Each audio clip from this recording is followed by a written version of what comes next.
Bueno, bienvenida, Judith. Mucho gusto tenerte Gracias. en Argentina. Buenas tardes.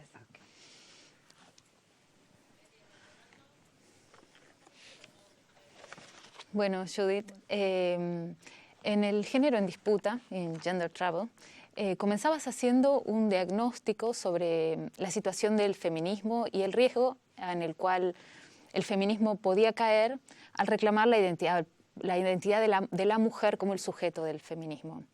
¿Cuál sería tu diagnóstico o cuál es tu opinión sobre el movimiento feminista hoy, 25 años después de Gender Trouble? ¿Y cuáles son los desafíos del feminismo hoy para vos?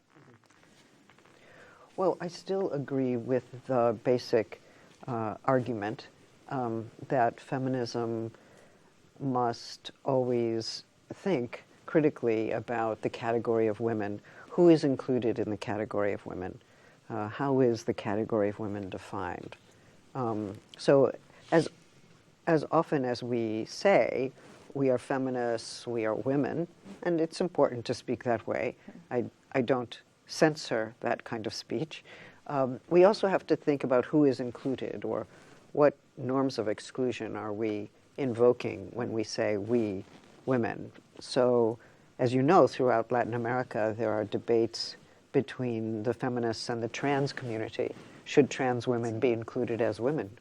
And my view is yes. But there are some feminists who would say no. Does one have to be born female? Can one acquire a gender in time? What about women who choose to reassign their gender as men? Are they still women, or should they be regarded as men? These are disputed questions, and they're critical questions. I also think that, of course, when we are arguing for feminist causes, when we are arguing against discrimination, when we're arguing against violence against women, we say we feminists, but when we say we feminists, we could include men, we could include women. We don't care too much, I think, about what the gender is. We hope more men will join us and argue for equality and against violence, for instance. So maybe to be a feminist, you don't necessarily have to be a woman. These all seem to me to be critical questions. ¿Podrías mencionar si encuentras que hubo algunos cambios en tu consideración de la materialidad corporal a lo largo de tu obra y cuáles eran y a qué se debieron? Well, I think it is true that when Gender Trouble was first published, I was accused by some feminists, mainly in Germany it seems, of denying the materiality of the body. Butler thinks gender is culturally constructed. That means that she doesn't accept that there are material differences between men and women. But I think that it's not really true, and I tried to address that in Bodies That Matter. I think it's not true. I think, in fact, when we point to the body and we emphasize its concreteness and we avow the difference in primary sexual characteristics, we're still operating within an interpretive field, an interpretive framework. In other words, we tend to think of the genitals as having a kind of discreteness to them. But perhaps we need to ask how many body parts are erotogenic. Is it just the genitals? Some genitals are not particularly erotogenic for some people, and other people have erotogenic zones that are indeed quite separate from what are usually called genitals. So we're always interpreting this body. As much as we point to it and we say it's material, we're always interpreting at the moment that we point. And I think there's no way out of that. When I describe the body and I describe the relationship between the body and language as a chiasm, or a chiasmos.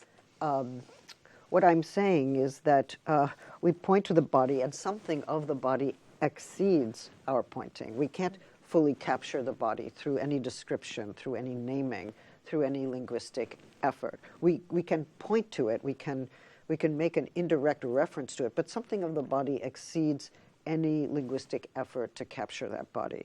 At the same time, whenever we then try to bring the body in itself forward, when we say, oh, but this is the body prior to construction, prior to language, we're always using language to do it.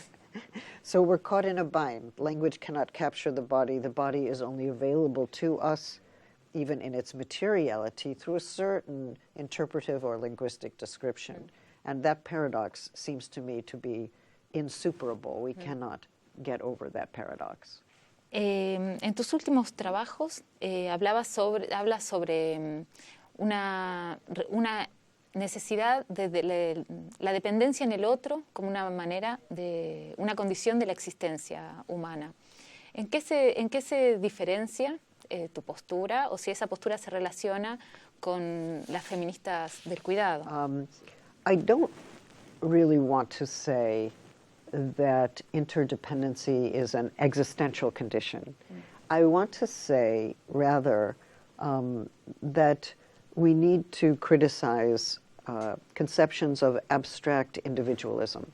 But once we really take the body into account and we try to develop a more embodied way of thinking about who we are, then it seems to me that we are invariably led to the conclusion that what we are ontologically is relational. In other words, this body comes into the world through dependency. It could be on another person, it could be on a set of people, it could be on technology. Perhaps I'm dependent on institutions or legal systems or hospitals, but nobody comes into the world in an independent way. We all come into the world in a condition of dependency. Now, I don't think we ever overcome that condition. Oh, first let me just say this, that I don't think it's existential. I want to say that, that the idea of interdependency in particular characterizes our social bond or our social character. So if anything, it's not an existential condition, which brings us back to the individual. It's perhaps a characteristic of a social ontology. But I think all I'm saying by this idea of social ontology is that we are each of us from the start in relationship to others, to institutions, to material objects, without which we cannot come into the world and without which we cannot survive. I think that the feminists who focus on care are very involved with the maternal-child dyad. And what I'm more concerned about are the infrastructural conditions of society, such that some people do have the support they need in order to persist and other people do not. Or food is unequally distributed. Shelter is available to some and not to others. Shelter is becoming increasingly difficult to secure for a large number of people in the world. These basic forms of support, and I would include medical services, education, all of these are being decimated under current economic conditions. Now, my friend Ernesto Laclau would say, that's the egalitarian imaginary. It's true. I'm guilty of the egalitarian imaginary. Y cuando hablas también de esta ética relacional, planteas que hay una relación no solo entre los humanos, sino también con lo no humano, y hablas de la cohabitación y con una relación con el mundo natural. La pregunta es, ¿cuál es tu diálogo con el ecofeminismo? Sí. Well, ecofeminism is very interesting, but it's also important to note that it takes various forms. There are some feminists who are in favor of a return to nature and perhaps and they have a skepticism about technology. They even have a radical critique of technology. I don't believe in that. So I think that we would be disempowering ourselves as feminists if we were to take an anti-technological view. But I do think that we have to understand human life as part of a network of living processes. And those include animal lives, and those include organic life and the life of nature. It doesn't mean that women should identify with nature. I'm against that. We are no more or less natural than anyone else. But I do think that the conditions of life, including the conditions of agriculture, have to be preserved, that the conditions of wildlife have to be preserved, the conditions of the water and the land have to remain non-toxic. Otherwise, we cannot live, we can't have a livable life. Usually when I talk about cohabitation, I mean, it is perhaps with animals, but the problem with that formulation is that I think the human is a human animal. So it's not that they're humans who cohabit with animals. We are already part of an animal world, and they are part of ours. And here I follow the work of Donna Haraway, I suppose. Yes. Pensaba en cuál sería tu definición de esa humanidad animal o animalidad humana, y cuál sería el lugar que se le puede dar, o cuál sería tu lectura sobre la biología evolutiva o la genética.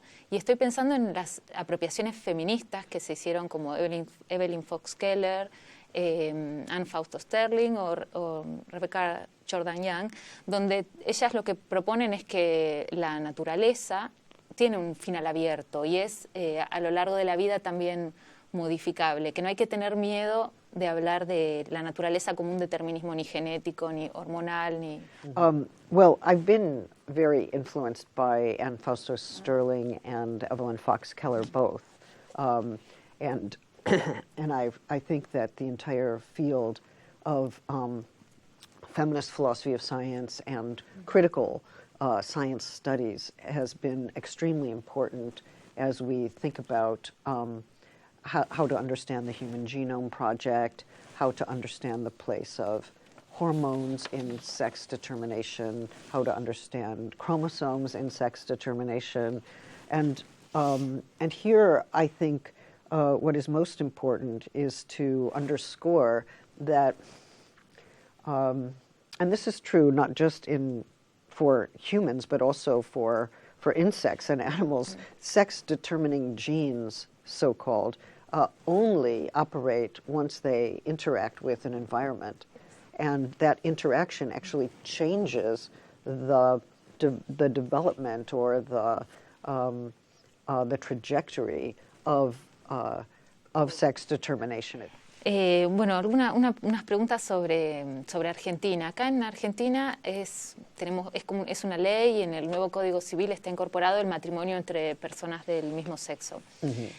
Hemos leído tus trabajos y tu comentario de el riesgo en el que se caía de volver a poner al Estado en el lugar de legitimar cuáles vidas y qué tipo de amores eran legítimos y cuáles no. ¿Cuál es tu opinión hoy sobre esto? ¿Sigue siendo la misma? Esa sería la pregunta. ¿Y qué se puede hacer con respecto a este lugar del Estado como una entidad reguladora de esa? Yes, this is a question that always is a bit difficult for me to answer. It has a couple of steps. I guess my view is if there is going to be an institution of marriage, then it should be equally available to anybody who wants to make use of it. And of course there is the question, why is it that only two people can get married to one another? I think that's a good question. I think it should be posed. I think it should be publicly debated. And so I'm glad that there is now recognition for marriage between two people of the same genders in Argentina and in the United States and in now an increasing number of countries in the world. I think that's a positive move. I think it does make life more livable for gay and lesbian people, for sure. I think there's still some problems with it. One is what about trans people? Do you have to have a clear gender to get married? How do we extend that right to marriage in a way that's inclusive? But perhaps my most serious question about it is, why is it that marriage has become the main goal of the gay and lesbian movement? Who's left out of that movement? And what forms of sexuality are not included in marriage? In other words, there are many people who have their relationships outside of the contract of marriage and prefer it that way. There are people who are polyamorous, who have more than one partner, and they don't particularly want marriage because it doesn't recognize the way in which their sexuality is organized. What about why is it that the gay and lesbian movement that is so fixed on the marriage ideal tends now not to think about queer youth or aging gay, lesbian, queer, trans people? What are the social services available to them? So, my worry is that it has produced a new group of the marginalized, a new group of the dispossessed, those who are outside the marriage norm. And of course, many of us were formed in a much more radical sexual culture where we thought perhaps marriage was part of the problem and not the solution. Mm-hmm. And those perspectives are, I think, now more or less discounted in the public discourse. Mm-hmm. Y bueno, la otra cuestión relacionada sobre la ley de identidad de género. Sí. Aquí, con solo manifestar tu voluntad de cambiar de identidad de género en el carnet de identidad, en el DNI, no necesitas ni una acreditación médica, ni judicial, ni un trámite judicial para que eso se haga a partir de la voluntad de la persona. Y ahí también hay cierta tensión, porque por un lado postula la identidad como un derecho humano, como la autodeterminación, sí. Self-determination. Y por el otro lado, lo que esta ley termina haciendo, que hay cuestionamientos de activistas trans, ¿qué es lo que pasa con la T? ¿Por qué solo hombre y mujer son las categorías de esa? Uh-huh. Si hay se puede resolver esa tensión en el marco del Estado como reconocedor de identidad. Yes. Well, let me say first that it can be very important for people who wish to change their gender assignment to have state recognition for that choice. So I think, so there is obviously an important moment of self-determination and state recognition. State recognition gives you legal papers. You don't have to explain all the time. It affects everything about your workplace, your housing, your medical records. All of that is taken care of quite economically. So it is important to have the state recognition. But there are, in my mind, at least two problems that I see. One is, what if you are what we call genderqueer? In other words, you fall between the categories, or whatever your gendered life is does not fit easily under the rubric of woman or under the rubric of man. What if you are a trans man or a trans woman and you don't want to be a woman exactly, you want to be a trans woman, or you don't want to be a man exactly, you want to be a trans man, and you want the transition and the transgendered dimension of your existence to be acknowledged. Now, we could argue, the framework in which self-determination takes place is very restrictive. I can only determine myself this way, or I can determine myself this way. But the binary relation between genders remains intact. It is not challenged. Now, some trans people want the binary. Some intersex people want the binary. Like, yes, I want my rightful place within the category of woman. I want my rightful place within the category of men. But then there are trans people who say, no, I don't want the binary. For me, trans is about contesting that binary relation. Or for me, intersex is a third category, or it falls between the categories, and I want some other way of being acknowledged. So there is that problem, and then a larger problem, perhaps, is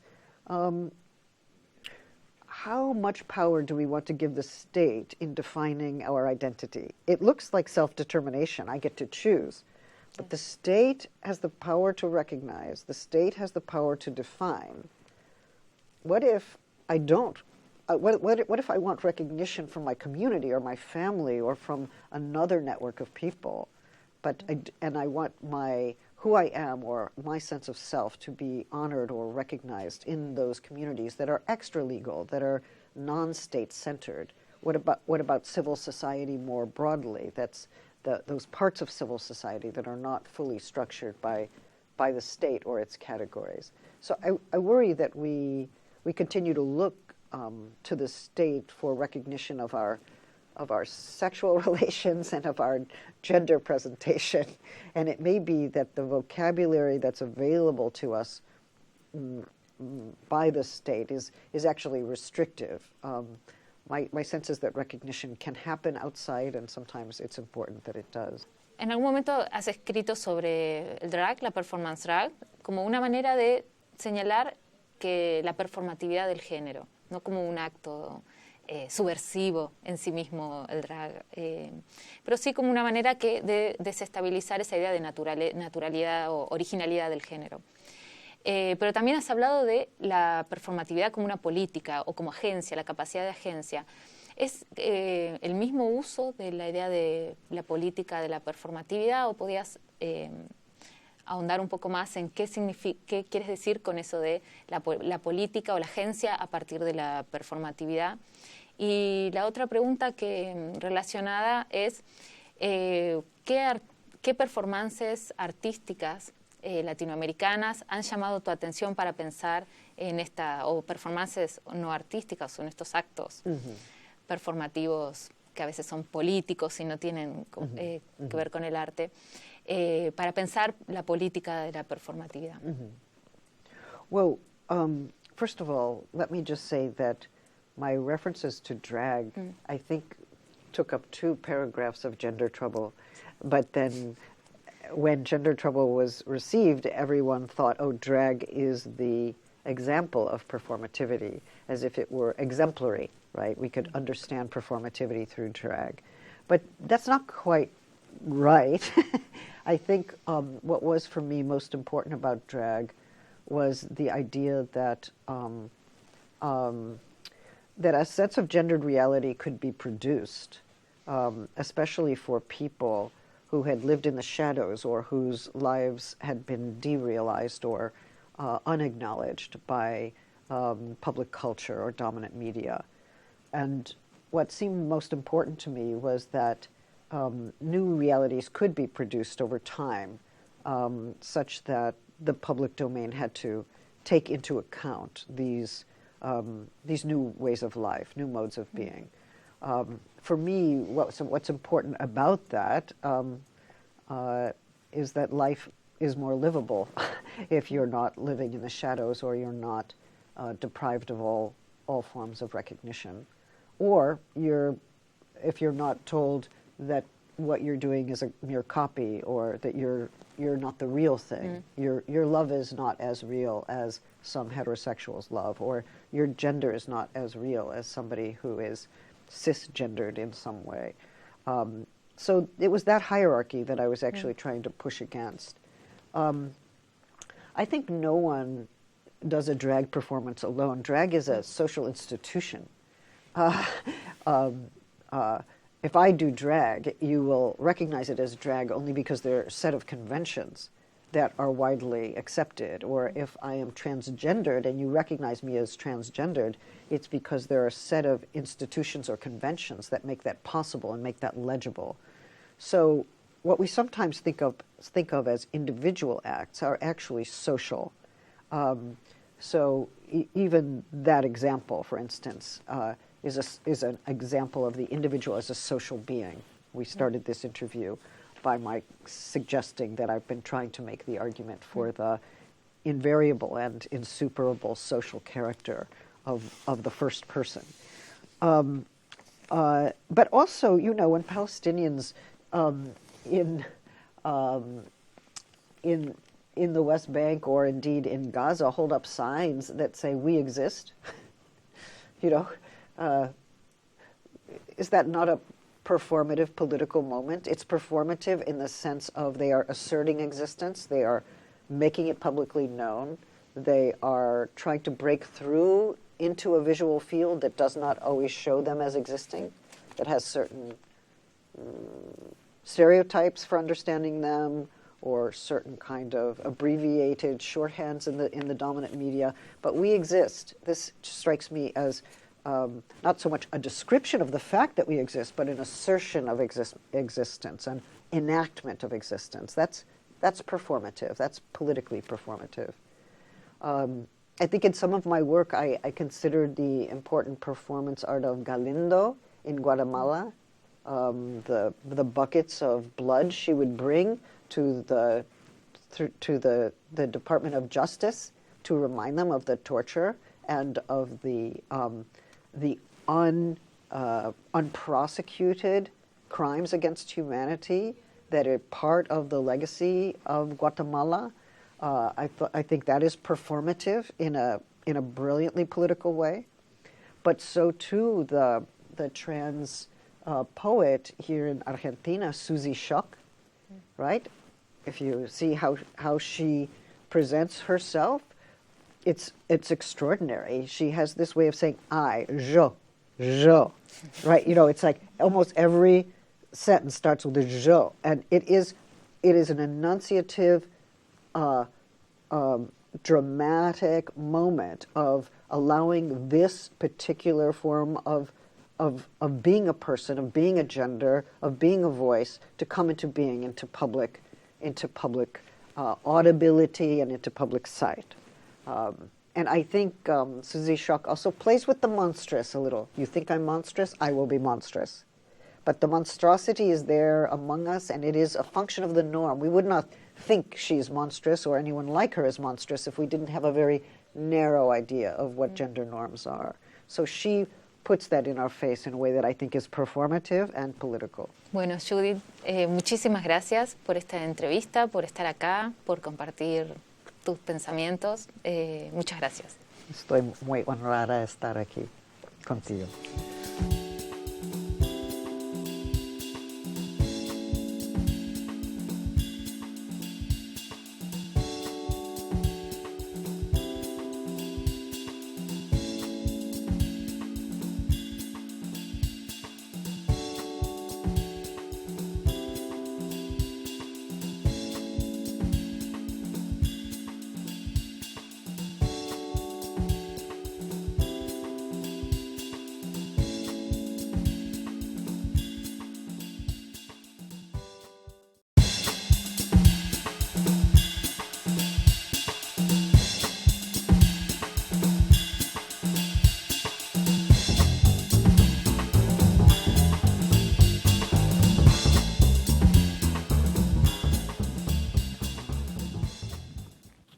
Judith Butler, es un placer tenerte aquí en los diálogos de Debates y Combates. Sí, gracias. Gracias por venir. En tu conferencia magistral en México, en marzo de este año, hablaste sobre vulnerabilidad y resistencia y hiciste mucho hincapié en la imposibilidad de pensarlas por separado. En tanto, la resistencia puede ser vulnerabilidad y la vulnerabilidad resistencia. No tienen una temporalidad lineal ni una relación causal. ¿Podrías ahondar sobre esta idea? Well, I think that there may be a tradition of thinking about resistance as pure activity. The idea that we suffer and then we rise up and we resist. And usually we tell the story about public uprisings or resistance movements by starting with the idea of a suffering or of an immobility or an incapacity or a subjugation that then is overcome through action. And resistance becomes a way of thinking about that active process or practice.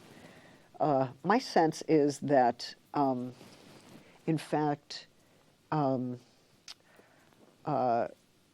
we start to resist precisely because we are exploited or subjugated, but we don't overcome and we can overcome our subjugation and our oppression through resistance, but that doesn't mean we overcome our vulnerability through resistance. If we overcame our vulnerability, that would mean that we would become master subjects. We would be all-powerful. We would no longer be affected by anything. We would only be acting and never acted upon. But in fact, in order to respond to injustice or even to mobilize as part of a resistance movement, we have to be affected. We have to be moved. We have to allow information in. We have to allow a sense of indignation to emerge. And that does involve responsiveness or susceptibility or vulnerability. We have to be open to the world and being affected in ways that we cannot fully predict. So this seems to me to be a domain of resistance that is quite important. I suppose a second point is simply this, that for protesters who emerge in public, very often in confrontation with police or with antagonistic political opponents, they are very often physically vulnerable at the moment in which they mobilize. They appear in public. Something could happen. They don't know what will happen. They don't know whether they will be injured, whether they will be imprisoned, whether they will be killed. So there's what I would call a mobilization of vulnerability at such a moment. You don't overcome your vulnerability to resist. You mobilize it, and you take a certain risk with your own bodily being at such a moment. So I'm not sure we can think resistance without vulnerability in that sense. Muy bien. Próximamente vas a dar una conferencia en la Cátedra Libre Ernesto Laclau en la Facultad de Filosofía y Letras de la UBA, la Universidad de Buenos Aires. Ernesto Laclau fue el filósofo más destacado que la Argentina ha producido y yo diría que de Latinoamérica también. Me atrevo a decir que compartías con Ernesto Laclau dos rasgos, una pasión por la filosofía y un compromiso político, un compromiso militante.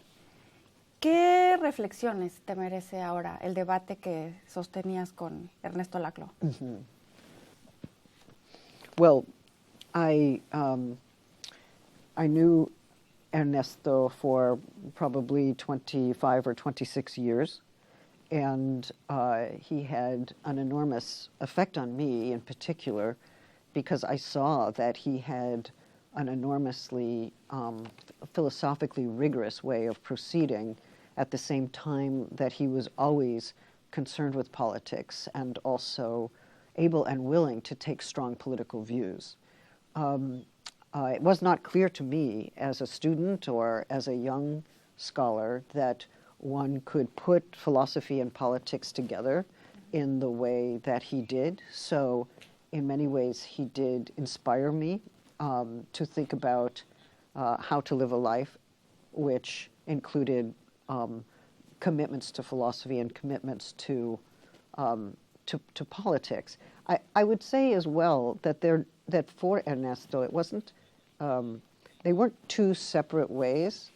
It wasn't that he happened to do philosophy and also happened to do politics. He believed that a philosophical reflection on the basic categories of political life actually cleared the way for a more informed engagement a more informed political engagement. So even at the very beginning of his career, when he criticized the standard accounts of ideology in Marxism, he was claiming that intellectual life and cultural production were not secondary, that we needed to move beyond the base superstructure model, and that we needed to see that, that how we understand the field of the political had to do with discourse, had to do with the interpretation of culture, had to do with how we understood the society in which we lived, the self-understanding that we would come up with. So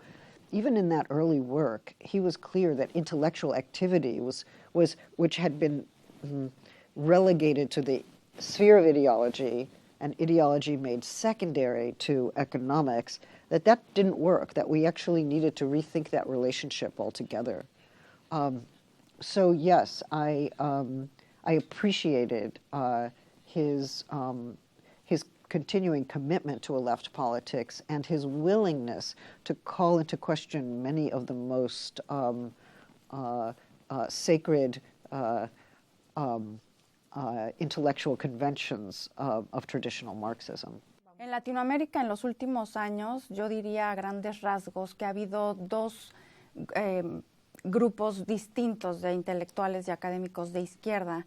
Si bien ambos grupos se identifican con las víctimas de los abusos de poder, hay un grupo que se ha dedicado simplemente a la denuncia, ¿no?, de estos abusos. Por otro lado, otros, movidos por las experiencias populistas en Sudamérica, se han sumado activamente a estos gobiernos, inclusive, o simplemente se han agrupado, ¿no?, en grupos como Carta Abierta de la Argentina, intentando apoyar a estas administraciones. Pero, en este sentido, para ti, ¿en qué consiste la crítica? ¿Dirías que con la denuncia o con el develamiento erudito es suficiente, o habría algo más en la crítica, una característica más fuerte, más particular? Well, I think maybe we could start by thinking about denunciation. What kind of act is a denunciation? Of course, it's terribly important, right? You and I have talked a bit in the past about the murder of the students in Ayotzinapa, and or the disappearance of the students in Ayotzinapa. We are still waiting for the evidence that they were in fact murdered. And it is important that people speak out and that they denounce it and that they call it a human rights abuse. And if the alternative is silence and complicity, then speaking out, naming, and denouncing is much better. But speaking out, naming, and denouncing is only part of what a broader politics might be. It's one thing to denounce these acts, and it's another to have an analysis of state power, police power, cartel power, regional economics, and the particular forms of complicity that make it possible both for those students to be killed and for there to be a cover-up or an equivocation on the part of the government in the aftermath of those disappearances. So the analysis is very, very crucial, but also so is the coming together of popular opinion and of popular political sentiment, because the state will not recognize that it has a problem until there is a strong popular resistance or a strong popular demand that full accountability be given. So how do we think about the popular? Populism clearly, at least in Laclau's view, is different from nationalism, and it's not necessarily right-wing, although in the United States, when you say populism, you usually mean right-wing. So thinking about what a left populism is a challenge to many of us who have preconceived ideas of what populism is. But here I would say this, that when people do overcome their differences and rally together, let's say, to oppose state violence, they name state violence as their opposition, what they oppose, they do start to articulate a greater hegemony and another power than what is currently state power. So populism in that sense is clearly opposed to the state when the state is the opposition, or when state violence in particular, or state complicity with violence is the opposition. At the same time, it doesn't have to be oppositional to the state.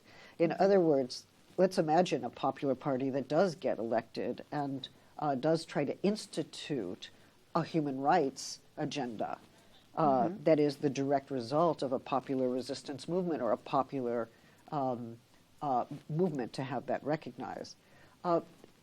At the same time, I want to say there always has to be this possibility of what we might call popular sovereignty or the popular will, complex ideas, that the popular will can be withdrawn from the state.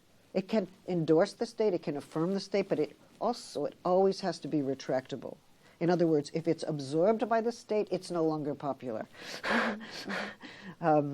Which doesn't, so on the one hand, yes, the popular will can translate into parliamentary outcomes, but if it is completely absorbed by the parliamentary, it ceases to be the popular will. And that strikes me as a tension that has to be kept alive for a democratic culture. México y Argentina hemos sido pueblos amigos. En los 70s México abrió sus puertas y recibimos para nosotros, por mucha suerte, a muchos perseguidos políticos. Lamentablemente ahora nos hermana otra tragedia, cientos y miles de desaparecidos por el Estado. En Argentina, las madres de la Plaza de Mayo han levantado la demanda imposible, aparición con vida. Y me parece que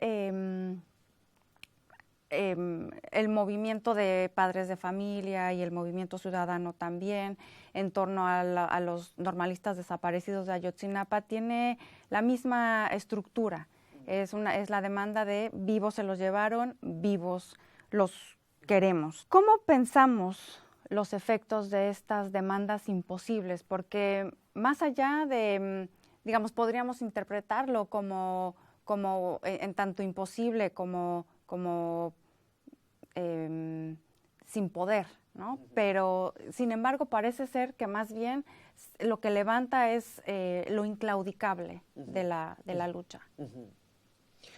Well, let me say first that it was, of course, interesting to see that it was a group from Argentina who came to Ayotzinapa to try to find the evidence, because, of course, in Argentina they are well trained in finding the evidence of disappeared people, of what happened, of trying to uncover the material traces of that disappearance. So I think that it's true that this is something that links the two countries. It links them to Chile as well, and some other countries as where there have been the disappeared. I do think that the demand for evidence and the importance of presenting evidence is crucial for at least two reasons. One, to hold the state accountable for its own failure to investigate. And secondly, to establish the basis of a human rights claim. And in some regional or international court, if it cannot be done in Mexico itself, for instance. But it's also, I think, crucial for trying to tell a story. Every forensic specialist has to tell a story. There's a narrative dimension to the disappeared. How was somebody taken? Where did they go? What happened to them? What happened next? As long as it's kept non-narrated, it lacks a certain kind of reality. And then the question is, what kind of narration, right? And there's a political struggle about what the narrative should be. I think we've seen this in Argentina. There's government accounts. There are museum accounts. There are accounts that happen through art, through photography, through film, through short story, and through poetry. And this is crucial, trying not just to acknowledge the past, but figuring out how to interpret the criminal acts, but also the complicity that allowed those criminal acts to take place. All of this strikes me as quite important. Of course, what remains impossible is a full account that everyone will agree with, right? What remains impossible is the final and definitive story. The story has to be told again and again, and it has to be kept alive through a new narration or a more informed narration. And there will always be people who want to use the story for their own purposes or for their own interests. There is no bringing back those who are disappeared. They can't be made to appear again. So something else has to appear. And usually it's the image, it's the story, it's the song, it's the film, it's the testimony. And those are what we have of appearance. That's what's left of appearance. Bien, este texto de Freud, Duelo y Melancolía, ha sido muy importante, me parece a mí, para tu trabajo sobre subjetividad, pero también sobre política.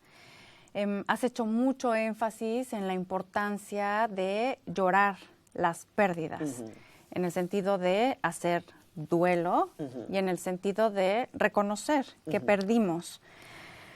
Pero me pregunto yo, ¿cuál sería qué formas tendría un duelo comunitario, un duelo colectivo, por un lado, y si tú has pensado en canales políticos que favorezcan el duelo? Well, I think, given that we're talking about the disappeared, we can consider the situation in which a population knows that some part of their people have been lost, have been killed, have been dispensed with, and yet there is no public acknowledgement of that loss, or there's no public pursuit of the reasons for that loss. Now, that is a classically melancholic situation where you know at some level that there is a loss, and the acknowledgement of the loss is not forthcoming, is not available. So how do you deal with this sense that, in fact, a terrible loss has taken place and a terrible lack of acknowledgement has taken place? To grieve, at least in Freud's sense, to grieve openly, there must be an acknowledgement, there must be an avowal of loss. But without that avowal, there is a melancholia, a diffuse sense of unhappiness, of the loss of self-esteem, of something wrong but not knowing what it is, and an inability to move forward in life. Those who are stuck in melancholia are stuck in a static place. They cannot move forward. And although Freud talked about this as a condition of the ego, I think we can see social and political situations where the loss of whole populations is unmarked. The U.S. wars in the Middle East or in Iraq and Afghanistan produce an enormous number of civilian casualties. We sometimes see the numbers, but we don't know anything about those people. We don't understand the conditions under which they were killed. We don't understand the ramifications of their deaths for everyone around them. It's a derealized loss. It's a loss that I know is there that we as United States citizens know is there, but we also don't quite mark it. So we're complicit, we're unknowing, but our government is not interested in our knowing too much about those civilian losses.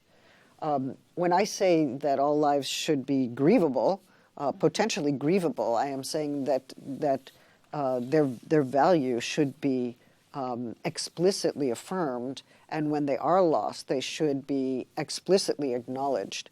We don't mourn personally for those we never knew, but we can mourn in a political and collective sense for the loss of life that is unjustifiable, that is violent, that is unacceptable. Si, siguiendo a Freud, asumimos que la pulsión de muerte es inherente a la naturaleza humana, o algo que podríamos llamar así, naturaleza humana, es insuperable, ¿no? Sí. Como dice Freud. ¿No será que toda resistencia pacífica contra la violencia resulta en una completa ingenuidad? Well, maybe I want to distinguish between pacifism and a politics of nonviolence. I think that for Freud, obviously, especially toward in the 1930s and civilization and its discontents, the death drive was explicitly identified with aggression, and that this was an insuperable or unconquerable part of human nature. And not just aggression against others, but also against oneself, so that the death drive sought to reduce life to non-life. Could be one's own, it could be others, but that was its tendency or its propulsion. I think we can live with that, but even Freud said that there's always a counter trend. Sometimes he called it eros, sometimes he called it libido, sometimes he understood that we had interest in not destroying the conditions of our own lives or the conditions of other people's lives, and that we had ethical obligations to check that destructiveness. So I think it's very important to acknowledge that destructiveness is possible. It's possible with anyone and with everyone. That part of Freud I completely accept. But there's also the question of what can be done with this destructiveness. Now, we can't be fully volitional. We can't will it away. I can't, through an act of will, destroy my destructiveness. Even if I could, I would be making the case that destructiveness is inevitable.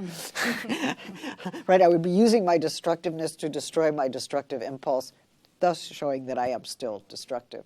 That kind of self-checking, it can be important. We can imagine, someone who is about to do violence, but checks him or herself. No, I'm not going to do that. Good, moral choice. But I think there's something else, which is that we can be aggressive in the pursuit of freedom. We can be aggressive in the pursuit of equality. We can be aggressive in the pursuit of recognition. We can be aggressive in the pursuit of those who are responsible for the disappearance of the students at Ayotzinapa. In other words, without that aggression, or, there's an unjust ruler or an oligarchy that's taking the money of the people, we can call for them to come down. We can want their political destruction, and we can plot that destruction. All of that is a perfectly good mobilization of the death drive. But it's different from doing physical harm to others or destroying the conditions of life itself. The question is whether we can aggressively pursue the conditions of life that would produce greater freedom, inclusiveness, and political participation and equality for everyone. I think that even pursuing the politics of nonviolence can be aggressively pursued. Okay, it's not about destroying my aggression. It's about refining it and focusing it, and perhaps also it's not an individual act. It's something I undertake in solidarity with others. And for Freud, of course, the death drive is there in our social relations. Those we are most close to or most proximate to are also those we are most at risk of destroying. There's no doubt about that. And aggression is linked with dependency in some really crucial ways. At the same time, the bonds of solidarity that we can make on conditions of group identification, for instance, those bonds of solidarity, they can have antagonism in them.